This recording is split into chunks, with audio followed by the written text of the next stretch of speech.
Hey guys, it's JFCMsnakes here, and today I will be doing a video on whether ball pythons or corn snakes are the best snake to get for a beginner. As you can tell, I'm not in my usual place. I am in my room at my other parents' house, at my mum's house.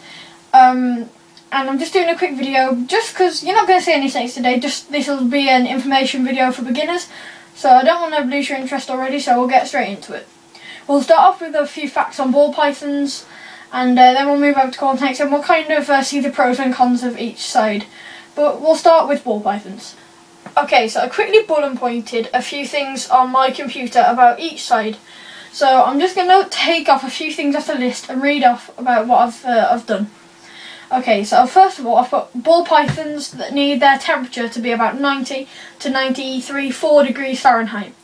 This is higher than corn snakes, and it's not really a big issue. You just set your thermostat higher. So I needed to put it on just because you needed the higher temperature, but other than that, it's not going to cause any concern. Next, I've got humidity. Humidity for ball pythons, as for a python, needs to be higher.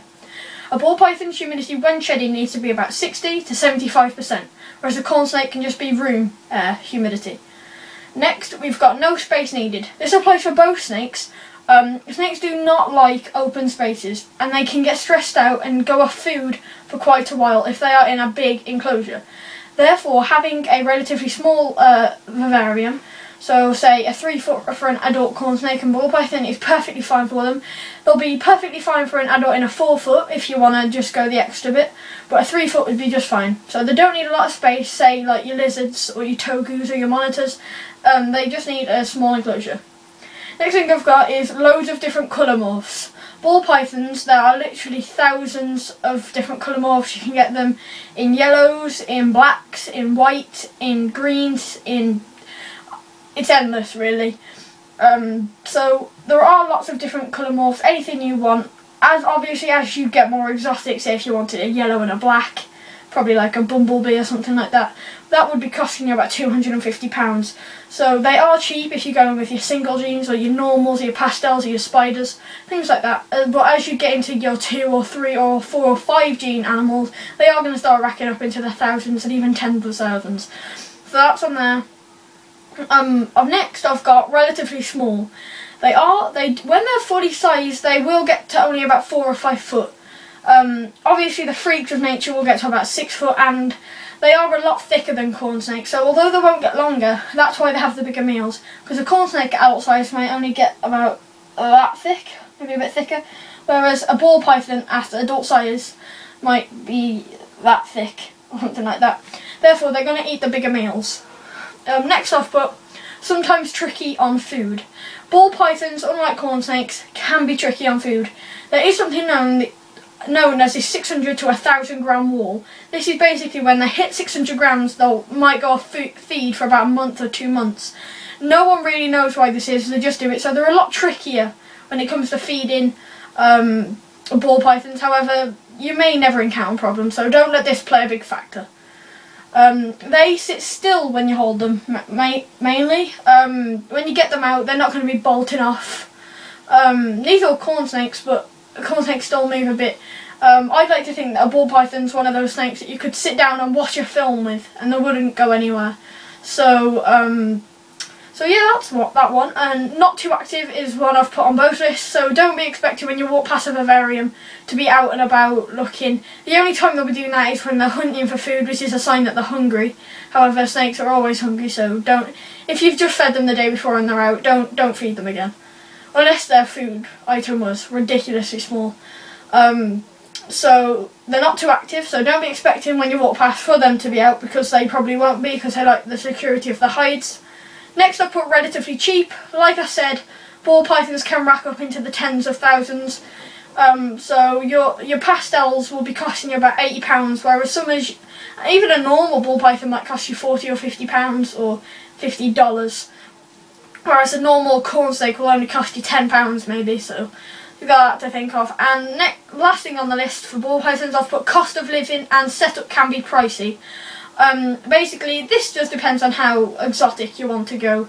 If you want all your vines and your special hides and your backgrounds and your big vivariums, it will cost you, say, £300–400 to get a full setup, whereas you could make it only 100 with just 2 basic hides, maybe a log, a water bowl out of a dish, and a light bulb.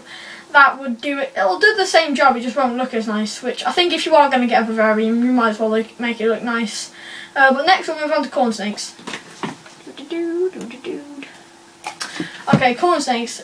First thing I've put is 85 to 90 degrees Fahrenheit. So they do rely cooler, but then again it's not going to affect you anyway. So I've put lower humidity.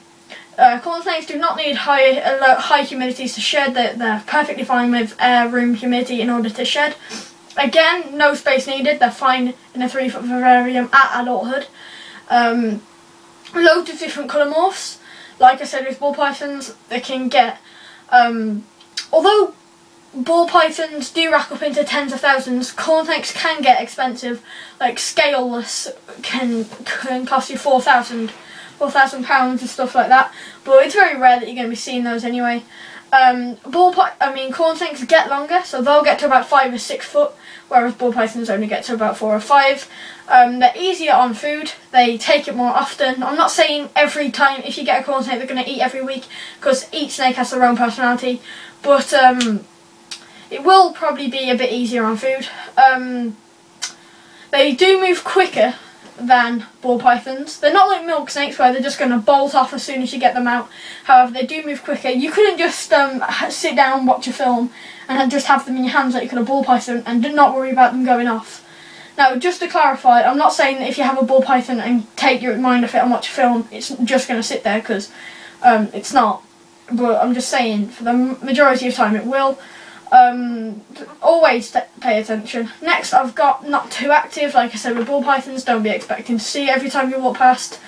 They are cheaper, so a normal corn snake, or even a 2-gene corn snake, so something like a lavender snow, is going to only cost you about £80, whereas a 2-gene ball python, like an Enchi lesser, could cost you £800. So next, cost of living and setup can be pricey. Just like I was saying earlier, you can make it really exotic and it's going to cost you £400, or you can make it really simple and it'll be £100. I hope this video has helped you decide what snake you want to go for. Personally, I prefer carp purely because he was my first snake, but on the actual animals themselves, I do like ball pythons more, only because they come in so many different colours. I mean, I'm not saying corn snakes don't, but some of the ball pythons' colours are just extraordinary. And I hope you've enjoyed this video and it's helped you a lot. If you have, please leave a like and share the video. And if you're still interested after that, please hit that subscribe button. And you've been JFCMsnakes.